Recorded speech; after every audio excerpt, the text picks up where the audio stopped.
విశ్వేశ్వరాయ నరకాయ.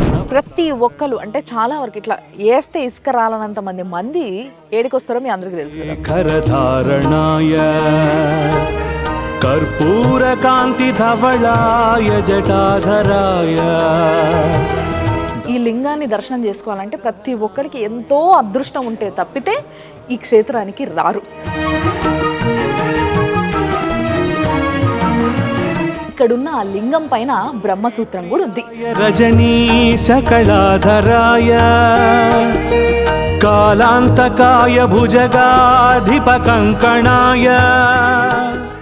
నమస్తే సుమన్ టీవీ ప్రేక్షకులందరికీ వందేళ్ల ఆలయం సనాతన వైభవానికి స్వాగతం. Sponsored by Sharma gold company.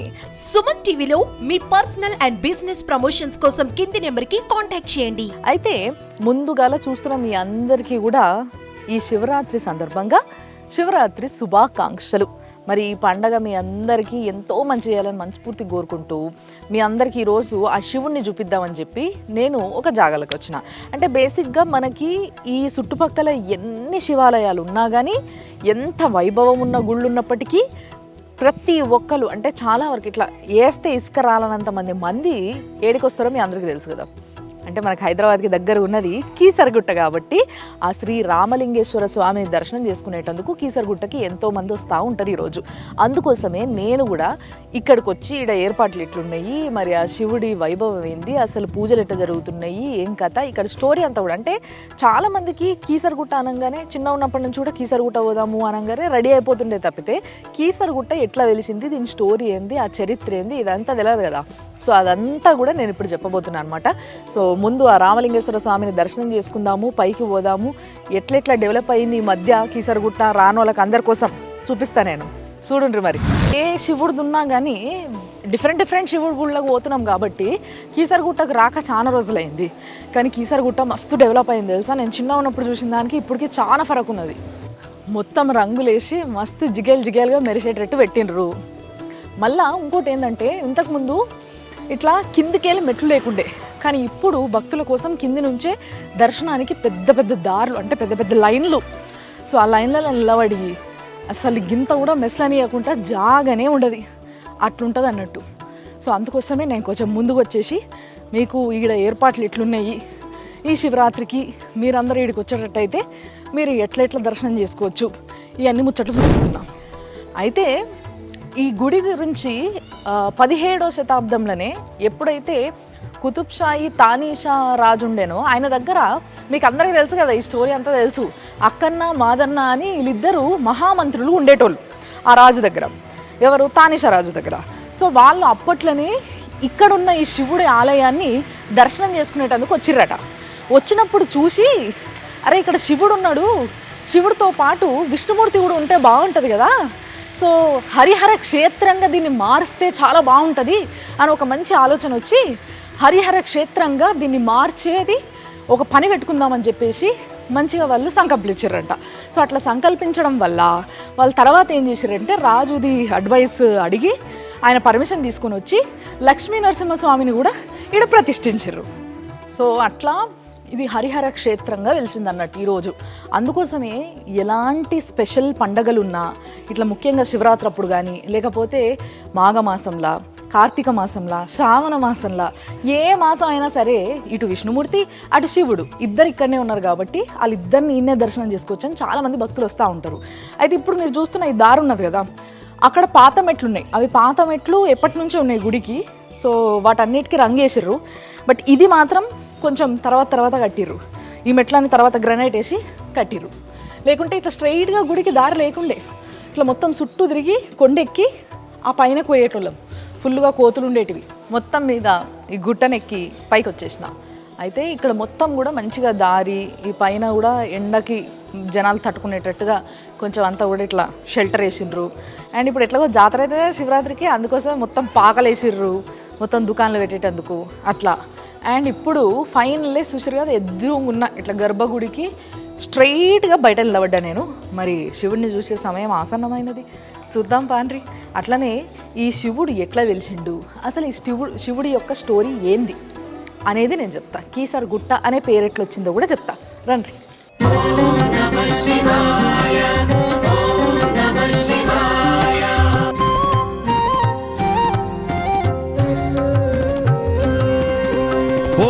Shankara Aruna Shiva భస్మాంగధర Aruna Shiva త్రినేత్రమూర్తి Aruna Shiva త్రిశూలధారి Aruna Shiva Aruna Shiva Karuna Shiva Arunachal Shiva Karuna Shiva Arunachal Shri Karuna Shiva Arunachal Shiva Karuna Shiva.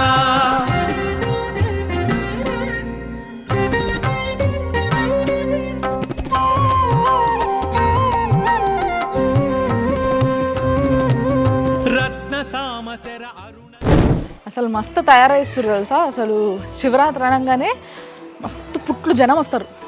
Nandeeswarudu. So నేను ఎప్పుడు చెప్తా ఉంటాను కదా, శివాలయాలకు పోయినప్పుడు నంది పెద్దగా ఉన్నది అని అంటే అది చాలా పాత గుడి అని అర్థమని. నందీశ్వరుడికి ఇట్లా గేట్ పెట్టిర్రు కదా, ఈ గేటు బయట మొత్తం అన్నీ ముడుపులు కట్టి పెట్టిర్రు రెడ్ బట్టలతోని.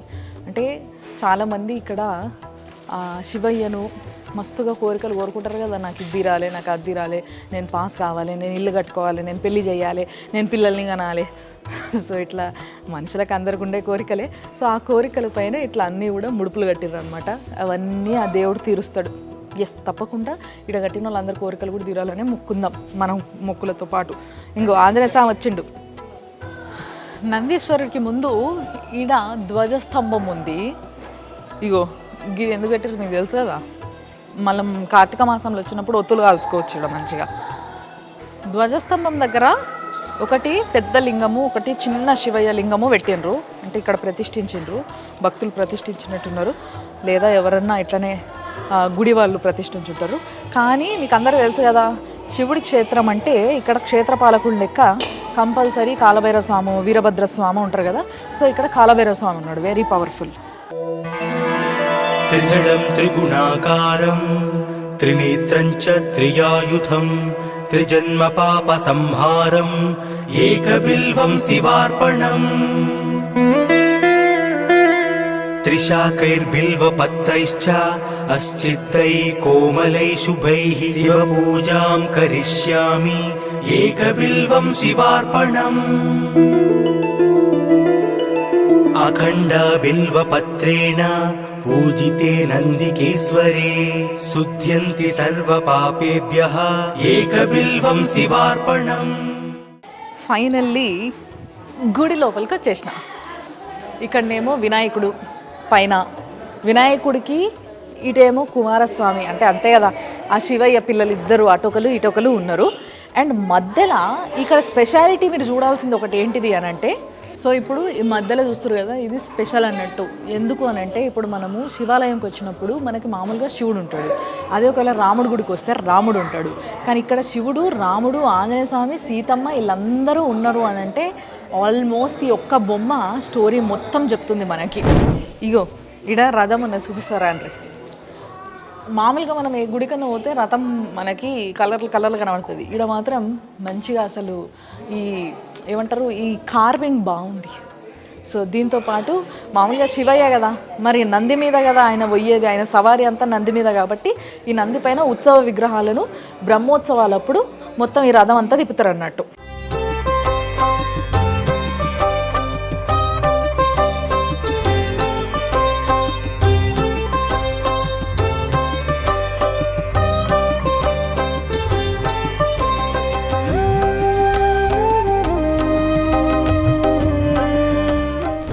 మెయిన్ గుడి లోపలికి వచ్చినాము. పాత పిల్లర్స్ ఇవి తెలుసు కదా మీకు, గ్రనైట్ పిల్లర్స్. ఈ గ్రనైట్ పిల్లర్స్ ఉన్నాయంటే ఎంత పాత గుడో ఇన్ని అర్థం చేసుకోవచ్చు. సో వీటికి జర్ర పెయింటింగ్ వేసిరు అంతే. సో ఫస్ట్ ఇక్కడ లోపల రాగానే భవానీ మాత, అంటే ఆ శివయ్య భార్య. సో భవానీ మాత ఉన్నది, మొక్కుందాం. కొంచెం ముందుకు రాగానే ఆ గర్భగుడికి బయట జస్ట్ లెఫ్ట్ సైడ్లో వినాయకుడు ఉన్నాడు, పెద్ద ఉన్నది వినాయకుడు విగ్రహం కూడా.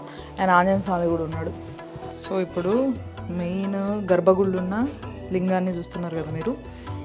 ఈ లింగం కూడా బ్రహ్మసూత్రం ఉన్న లింగం అన్నట్టు. చాలామంది పెద్దలు చెప్తా ఉంటారు, బ్రహ్మసూత్రం ఉన్న లింగాన్ని దర్శనం చేసుకుంటే అంటే ఒక్కసారి దర్శనం ఒక 10,000 దర్శనాలతో సమానం అని చెప్పి. సో అంత గొప్ప క్షేత్రం ఈ కీసరగుట్టలో ఉన్న రామలింగేశ్వర స్వామి క్షేత్రం.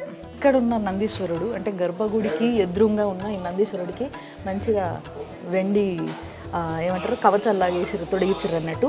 సో ఇక్కడ నందీశ్వరుడికి అందరూ చెవుల కోరికలు చెప్పుకుంటారు అన్నట్టు. నేను కూడా నా కోరిక చెప్పుకుంటా, మీ అందరి కోరికలు కూడా తీరాలని చెప్తా. ప్రభుం ప్రాణనాథం విభుం విశ్వనాథం జగన్నాథనాథం సదానందభాజం. ప్రభుం ప్రాణనాథం విభుం విశ్వనాథం జగన్నాథనాథం సదానందభాజం. భవద్భవ్యభూతేశ్వరం భూతనాథం శివం శంకరం శంభుమీశానమీడే.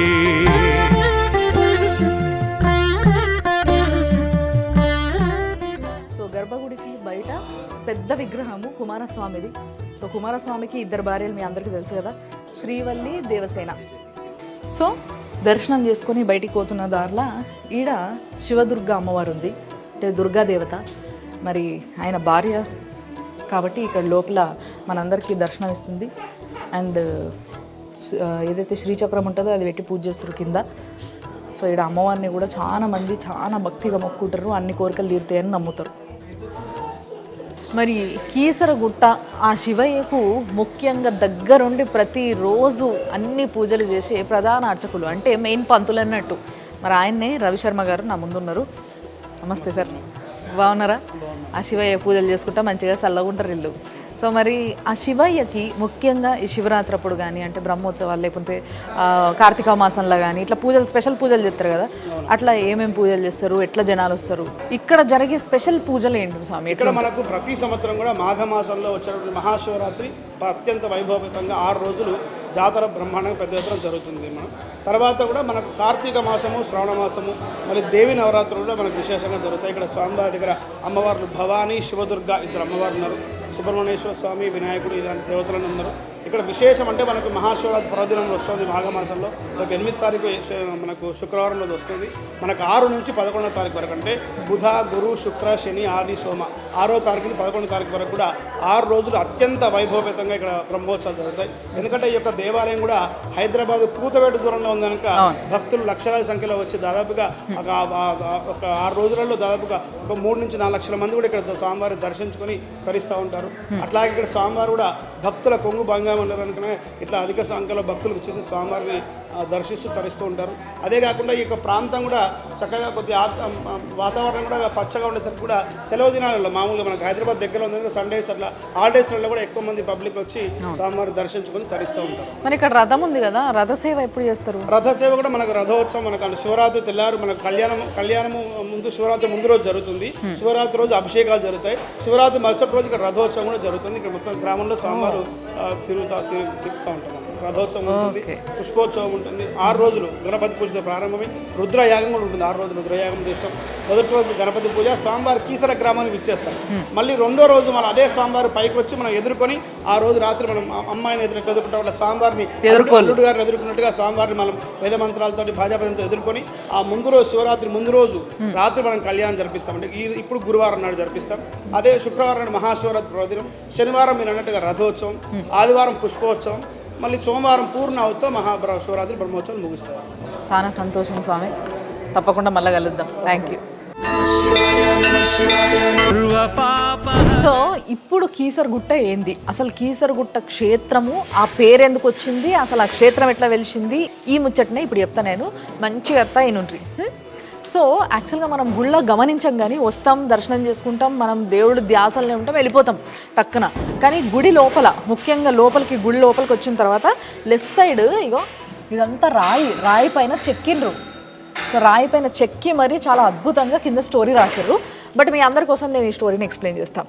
సో యాక్చువల్గా ఏమైంది అని అంటే ఇంకో రాముడు, సీతమ్మ అండ్ ఆంజనేయ స్వామి వీళ్ళు మీకు అందరూ తెలుసు కదా, ఒకవేళ మ్యాప్ ఉంటే మ్యాప్ కూడా చూపించేసేదాన్ని అబ్బా. ఇప్పుడు అయోధ్య నుంచి వెళ్ళి వాళ్ళు ఎప్పుడైతే అరణ్యవాసం అంటే వనవాసం మొదలుపెట్టిర్రో అప్పుడు మెల్లమెల్లగా మొత్తం ట్రావెల్ చేసుకుంటూ వస్తూ ఉన్నారు. సో అప్పుడు మెల్లగా సౌత్ వరకు వచ్చిండ్రు అండ్ శ్రీలంకకు కూడా వేరు కదా, లంకకు వేరు కదా, రావణ సంహారం చేసిర్రు.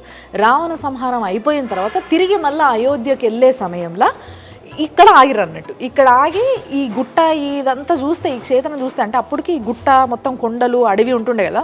సో ఇక్కడ చూసినప్పుడు ఇక్కడ ఒక శివలింగాన్ని ప్రతిష్ఠిస్తే బాగుంటుంది, ఇక్కడ లింగం పూజలు జరగాలి, అంటే ఆ శివయ్యకి ఇక్కడ పూజలు జరగాలి అని ఎందుకో ఆ రామచంద్రుడికి అనిపించిందంట. అనిపించేసరికి వెంటనే ఇక్కడ ఆగిపోయిందంట. ఆగిపోయి ఇగో తర్వాత నెక్స్ట్ ఫోటోలో చూడండి, ఇక్కడ ఆ హనుమంతుడికి, ఆంజనేయ స్వామికి చెప్పిండనమాట, హనుమా నువ్వు కాశీకి పోయి మంచి శివలింగం ఒకటి తీసుకుంట్రా, మనం ఈడ ప్రతిష్ఠించి పూజలు చేద్దాము, ప్రతిరోజు సంధ్యా సమయానికి లేదా పొద్దున 2 సార్లు ఇట్లా పూజలు చేస్తారు కదా. సో రాముడు కూడా అట్లా పూజ చేసేటోడు కాబట్టి నా కోసం ఒక లింగాన్ని తీసుకురా, నేను ఇక్కడ ప్రతిష్ఠిస్తా కాశీకు అని చెప్పి కాశీకు పంపించిండంట ఆంజనేయ స్వామికి. అదే చెప్తున్నాను అనమాట ఇక్కడ. నెక్స్ట్ రయ్యమని వెంటనే ఆంజనేయ స్వామి, ఇక రాముడు చెప్పిన తర్వాత ఆంజనేయ స్వామి ఆగుతాడా, ఇక మంచిగా వాయు వేగంతో గాలిలో ఎగిరి అట్లా ఆంజనేయ స్వామి కాశీకి వెళ్ళిపోయింది అన్నట్టు. ఇక్కడ మన తెలంగాణ మల్కాజ్గిరి జిల్లాలో ఉన్న కీసరగుట్ట నుంచి వెళ్ళి, అప్పటికి ఇంకా కీసరగుట్ట అనే పేరు రాలేదు ఇక్కడ, బట్ అక్కడి నుంచి వెళ్ళి ఆంజనేయ స్వామి అయితే పోయిండు. తర్వాత ఆంజనేయ స్వామి పోయిన తర్వాత ఇగో ఇది కాశీనగరం, మీకు తెలుసు కదా కాశీలో గిట్టనే ఉంటాయి గుళ్ళు గోపురాలు. సో ఇది కాశీనగరం అన్నట్టు. సో కాశీలో మొత్తం ఇట్లా చాలా లింగాలు కనబడ్డాయి. అరే గిన్ని లింగాలు ఉన్నాయి, ఈ లింగంలో మరి ఏ లింగం స్వామికి నచ్చుతుందో, ఏ లింగం కోసం అని నన్ను పంపించిండో అన్న ఒక కన్ఫ్యూజన్తో ఏం చేయాలని అర్థం కాక వెంటనే ఆంజనేయ స్వామి ఇక్కడ కనిపించిన 101 లింగాలను అట్లా అని ఎత్తుకొని తీసుకొని వచ్చేసిండంట. బట్ అంతలోపు ఏం జరిగిందో ఆ స్టోరీ ఇక్కడ ఉంది. ఏంది అని అంటే, ఇప్పుడు సంధ్యావందనం చేసుకోవాలంటే సాయంత్రం టైంకి పూజ చేయాలి. సో ఎప్పుడైతే సూర్యుడు అస్తమిస్తాడో అంతలోపు పూజ చేసేయాలనేది ఒక రూల్ ఉంటుంది. సో ఆ రూల్ ప్రకారము పూజ చేద్దామంటే హనుమంతుడేమో ఇంకా వస్తలేడు, ఆ కన్ఫ్యూజన్లో అక్కడనే కొట్టుమిట్టాడుతున్నాడు. సో ఇక అయిపోతుంది, సమయం అయిపోయింది మన పూజ సమయము, కాబట్టి ఇట్లా పూజ చేయకుండా అయితే నేను ఉండలేనని చెప్పేసి ఆ శ్రీరాముడు ఆ శివుణ్ణి మొక్కుకొని కోరుకుంటాడు, అయ్యా ఎట్లా నేను ఇట్లా పూజ చేద్దాం అనుకుంటే నాకు ఇట్లా లింగం దొరకలేదు అని చెప్పేసి కోరితే, అప్పుడు వెంటనే శివుడే ప్రత్యక్షమయ్యి లింగ రూపంగా ఆయన ఇక్కడ వెలిసిండు అన్నట్టు. అంటే కీసరగుట్టలో మనం చూస్తున్న ఏదైతే లింగం ఉన్నదో అది స్వయాన ఆ ఈశ్వరుడు, ఆ శివుడే వెలిసిండు అన్నట్టు, స్వయంభూ లింగం అది. సో ఆ లింగం అట్లా రాగానే వెంటనే ఇక్కడ ప్రతిష్ఠించి ఆయనకు అన్ని పూజలు చేసిండ్రు. దాని తర్వాత అంటే ఆల్మోస్ట్ పూజ అయిపోయే సమయానికి ఆంజనేయ స్వామి ఆ 101 లింగాలను తీసుకొని వచ్చేసిండు. తీసుకొని వచ్చిన తర్వాత రాముడికి చూపిస్తే, ఇగో ఈ లింగంలో నాకు ఏది సెలెక్ట్ చేయాలనో అర్థం కాలేదు, ఏ లింగం అయితే కరెక్ట్ నాకు అర్థం కాలేదు స్వామి, నీకు కావాల్సింది నువ్వు తీసుకో, మిగతా అన్ని తీసుకుపోయి మళ్ళీ కాశీలో పెట్టేసి వస్తా అని చెప్పేసి ఆంజనేయ స్వామి అన్నాడట. కానీ అప్పటికే పూజ అయిపోయింది కదా. సో పూజ అయిపోయింది హనుమా, ఇంకెక్కడి పూజ అయిపోయింది, మొత్తం సూర్యాస్తమయం అయిపోయింది, నువ్వు వస్తావేమో అని ఇప్పుడు దాకా ఎదురు చూసినాము, కాబట్టి ఇంకా పూజ అయిపోయిందని చెప్పేసి లింగాన్ని చూపించిండట, శివుడే ప్రత్యక్షం అయ్యిండని చెప్పిండట. కానీ పాపం ఆంజనేయ స్వామి కోపం వచ్చి నేను ఇన్ని లింగాలు తీసుకొస్తే నా స్వామికి ఒక్క లింగం కూడా పూజకి పనికి రాకుండా అయిందా అని చెప్పేసి కోపంలో ఇగో తోకతోని ఇట్లా అన్ని లింగాలను సుట్టేసి ఇసిరిగొట్టిండు అన్నట్టు. అంటే అందరికీ అనిపిస్తుండొచ్చు, అదేంది ఆంజనేయ స్వామి శివుడిని అట్లా ఇసురు కొడతాడా అని. ఆంజనేయ స్వామి అంటే శివుడే, శివుడు అంటే ఆంజనేయ స్వామి, ఆయన్నే ఇసురు కొట్టుకున్నాడు అబ్బా అంతే. సో అట్లా ఇసిరి కొట్టినవన్నీ కూడా ఇప్పుడు మనం కీసరగుట్టకు వస్తే మీరు చూస్తారు, ఆ బయట కూడా మొత్తం గుట్ట మీద చెల్లం పల్లం అటోటి ఇటోటి లింగం ప్రతిష్ఠించరు అనుకుంటారు. కానీ యాక్చువల్గా నిజంగా చెప్పాలంటే ఆంజనేయ స్వామి కోపం గిసిరినా కానీ అవి లింగాలు ప్రతిష్ఠించినంత పని అయినాయి అన్నట్టు. ఆ లింగాలకు కూడా పూజ చేస్తారు, అభిషేకాలు చేస్తారు, స్పెషల్ డేస్ అప్పుడు చాలామంది జనాలు వచ్చినప్పుడు కూడా చేస్తారు.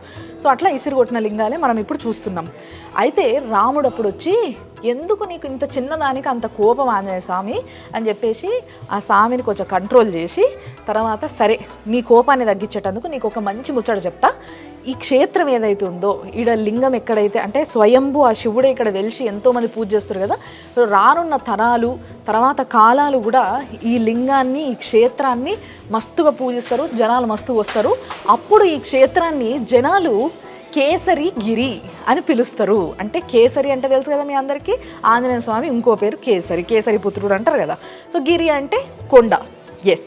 సో కేసరి గిరి అనే పేరు అట్లా వచ్చింది. కానీ వాడుక భాషలో రానున్న రోజులలో మెల్లమెల్లగా అది కీసరి గుట్ట అయిపోయింది అన్నట్టు, మనకి తగ్గట్టుగా చెప్పుకున్నాం. దాని తర్వాత ఆయన కోపం సల్లారి ఆ శివుడిని ఇట్లా మొక్కి, సో ఆయన కూడా శివుడి దర్శనం చేసుకొని ఇక్కడి నుంచి అయోధ్యకి బయలుదేరిండ్రు రాముడు, సీత అండ్ ఆంజనేయ స్వామి కూడా. సో అది ముచ్చట. అందుకోసమే ఇక్కడున్న ఆ లింగం పైన బ్రహ్మసూత్రం కూడా ఉంది. సో మీ అందరికీ ఈ లింగాన్ని దర్శనం చేసుకోవాలంటే ప్రతి ఒక్కరికి ఎంతో అదృష్టం ఉంటే తప్పితే ఈ క్షేత్రానికి రారు.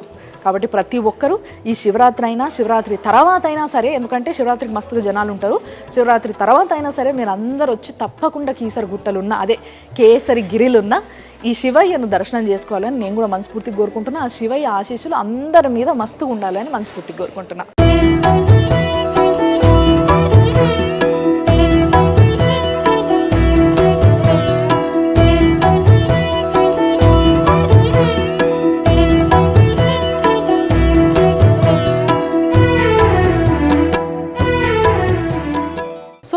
నేను స్టార్టింగ్లో మెట్లెక్కేటప్పుడు మీకు ముచ్చట చెప్పిన యాదున్నదా, లక్ష్మీ నరసింహస్వామిని ఇక్కడ ప్రతిష్ఠించారని ఫస్ట్ స్టార్టింగ్లో చెప్పినా కదా.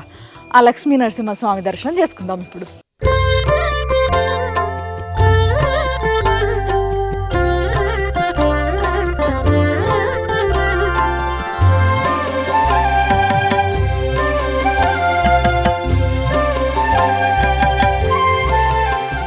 ఇక్కడ లక్ష్మీ నరసింహస్వామి ఉన్నాడు, లక్ష్మీ సమేత నరసింహస్వామి. ఇక్కడ శివ పంచాయతనము. శివ పంచాయతనం అంటే 5 ఉంటారు. అంబికాదేవి, విష్ణుమూర్తి, సూర్య భగవానుడు, విఘ్నేశ్వరుడు. దాంట్లో అర్ధనారీశ్వర స్వామి. ఓకే, అంటే స్పెషాలిటీ ఏంది ఇక్కడ? స్పెషాలిటీ అంటే శివ పంచాయతనం అంటే పంచాయతనం అనేది 5 ఉంటే పంచాయతనం ఉంటారు. దాంట్లో శివుడు మధ్యలో ఉంది కాబట్టి శివ పంచాయతనం. విష్ణుమూర్తి మధ్యలో ఉంటే విష్ణు పంచాయతనం ఉంది. అమ్మవారి మధ్యలో ఉంటే లలిత పంచాయతనం ఉంది. పంచాయతనం అంటే సకల కోటి దేవతలు మొత్తం ఇక్కడ ఉంటారు. ఓకే, ఇప్పుడు ఇటు సైడ్ గంధం పెట్టిన సైడ్ ఏమో అమ్మవారు ఉంటుందంట, అంటే లింగం కడిగిన తర్వాత కూడా వైట్ కలర్లో ఉంటుంది. ఇటు ఏటైతే విభూది పెట్టిర్రో ఆ విభూది సైడు ఆ శివుడు ఉంటాడు అన్నట్టు, అంటే అది బ్లాక్ ఉంటుంది అన్నట్టు. లింగం సగం హాఫ్ అన్నట్టు ఇట్లా బ్లాక్ అండ్ వైట్ ఉంటుంది మొత్తము. ఇప్పుడు ఆడ కనిపిస్తున్న ఆ బొట్టు, ఆ విభూది, గంధము 2 మొత్తం కడిగేసిన తర్వాత కూడా గిట్లా ఇది అమ్మవారు అన్నట్టు, అందుకోసమే తెల్లగా ఉన్నది. ఇటు అయ్యవారు అన్నట్టు నల్లగా ఉన్నాడు, అర్ధనారీశ్వరులు. సో ఇక్కడ రాముడు, సీత, లక్ష్మణుడు, ఎదురుగా ఆంజనేయ స్వామి, అంతే కదా. రామలింగేశ్వర స్వామి దేవాలయం ఈరోజు ఈడికి వచ్చి మనం మొక్కుంటున్నాము. ఆ శివుణ్ణే అడిగి పిలిచి ఈడ ప్రతిష్ఠించిండు అని అంటే ఆ రామచంద్రుడే కదా. మరి ఆయనను కూడా ఇక్కడ మనం పూజించాలి కదా, అందుకోసమే ఆయనను కూడా ఇక్కడ ప్రతిష్ఠించారు.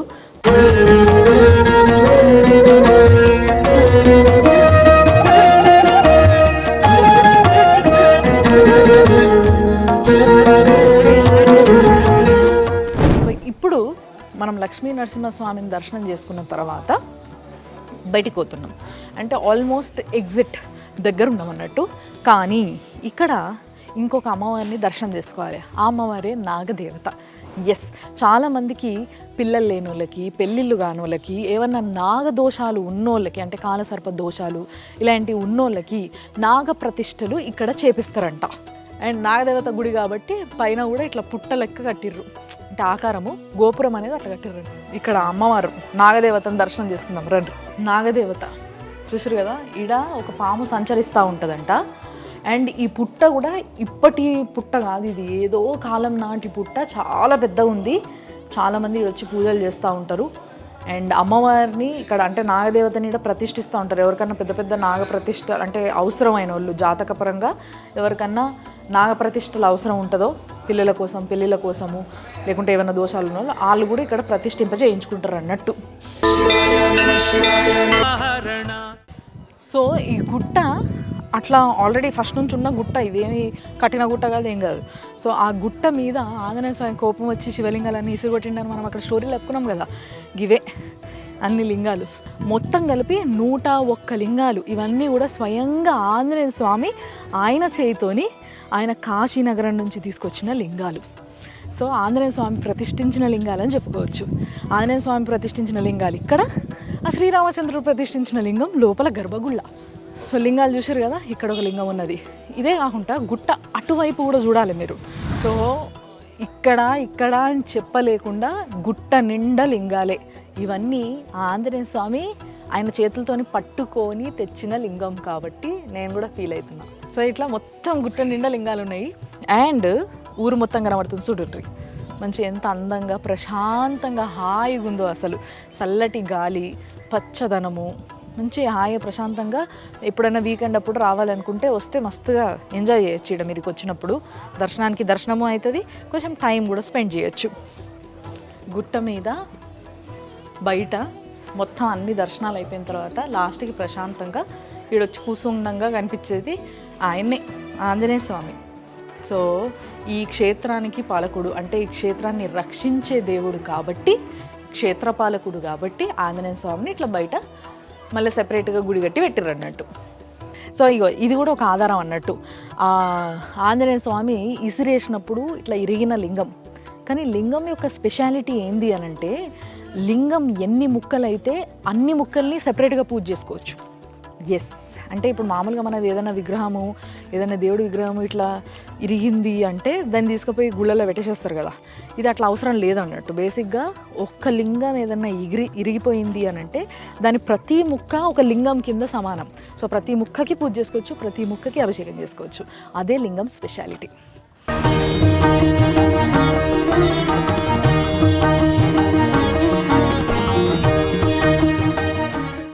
దగ్గర దగ్గర 50 ఫీట్లకు పైనే ఉంటుంది ఈ విగ్రహము, ఆంజనేయ స్వామి.